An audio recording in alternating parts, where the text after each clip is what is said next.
আচ্ছা, আপনি কি ভাবতে পারেন একটা সম্প্রদায় কি পরিমাণে জাহালতের দিকে গেলে কোরআন সুন্নাহ সুস্পষ্টভাবে যেটা বলতেছে ঠিক তার বিপরীত আকীদা পোষণ করতেছে। ওই যে প্যারালাল ইউনিভার্স বলে একটা ধারণা আছে না, যে এই ইউনিভার্সে মানুষ যা করে ওই ইউনিভার্সে ঠিক তার উল্টোটা করে। তো আমি যদি এটার আলোকে তাদের এই সম্প্রদায়ের আকীদা বিশ্বাসকে বোঝাতে চাই, তাহলে আমি বলবো যে প্যারালাল আকীদা। ওকে, তাহলে বলেই দিই যে কোন সম্প্রদায়ের কথা বলছি। বেরলভী সম্প্রদায়। তাদের আকীদা বিশ্বাস ও ইতিহাস নিয়ে খুবই তথ্যবহুল একটি বই পড়লাম, যেটি লিখেছেন শেখ ইহসান এলাহি জহির রাহিমাহুল্লাহ। বলা হয় বেরলভী মতবাদের খণ্ডনে সবচেয়ে তথ্যবহুল ও সূত্রবহুল শেখের এই কিতাবটি। যেটা দেখলাম তাদেরই গ্রন্থ থেকে, তাদেরই লেখনী থেকে তাদের আকীদা বিশ্বাসগুলো তুলে ধরেছেন এবং সেগুলোর খণ্ডনে সরাসরি কোরআন ও সহিহ হাদিসের রেফারেন্স ব্যবহার করেছেন। আপনি যদি কোনো নিরপেক্ষ লোক হন তাহলে আপনার জন্য যথেষ্ট হয়ে যাবে। আচ্ছা, বেরলভীদের মূল ইমাম কে? কার দিকে তারা নিজেদেরকে সম্পৃক্ত করে? তিনি হচ্ছেন আহমদ রেজা বেরলভী। লেখক শুরুতেই এই ব্যক্তির ইতিহাস নিয়ে আলোচনা করেছেন। আমরা যে তথাকথিত কিছু সুন্নিদের থেকে শুনতে পাই যে আহলে হাদিস ইংরেজদের দালাল বা ব্রিটিশ আমলে তৈরি হওয়া নতুন একটি দল। তো আপনি আহমদ রেজার ইতিহাস পড়লে বুঝতে পারবেন যে কে বা কারা আসলে ইংরেজদের দালাল। লেখক কিন্তু এখানে একটি বিষয় ক্লিয়ার করেছেন যে তিনি শুধু এখানে জনাব আহমদ রেজা, তার সহযোগী এবং তার দলের সুপরিচিত বা এক কথায় যারা তাদের নিকট গ্রহণযোগ্য শুধু তাদের লিখনী থেকে উদ্ধৃতি দিয়েছেন, কোনো বিতর্কিত ব্যক্তি থেকে কিছু আনেননি।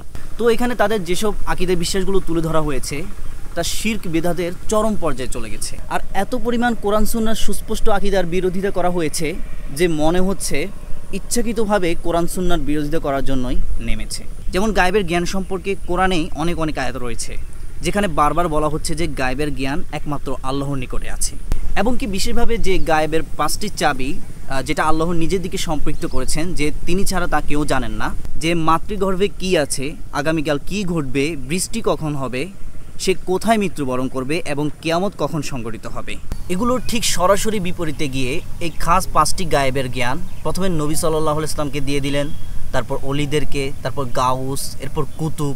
এতেই ক্ষান্ত হননি, এমনকি তাদের পীর ও সুফি শাইখদের কাছেও এই খাস 5টি গায়েবের জ্ঞান দাবি করে গায়েবের জ্ঞানকে একেবারে পান্তাভাত বানিয়ে দিলেন। ভাবলাম হয়তো কোরআন সুন্নাহর আয়াতগুলো অপব্যাখ্যা করে তাদের পক্ষে দলিল দিবে, কিন্তু না, অবাক করে দিল যখন দেখলাম যে তাদের দলিল হলো মিথ্যা ও কাল্পনিক বিভিন্ন গল্প কাহিনী। আর এসব কিচ্ছা কাহিনীগুলোকে আবার খুব উচ্চমানের ভাবলেও ভুল করবেন।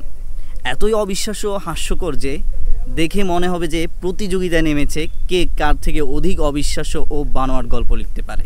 শুধু যে কিচ্ছা কাহিনী দিয়ে দলিল দেয় তা নয়, অলিদের হাজি নাজি দাবি করতে গিয়ে হিন্দু দেবতা কৃষ্ণের উদাহরণ পর্যন্ত নিয়ে এসেছে।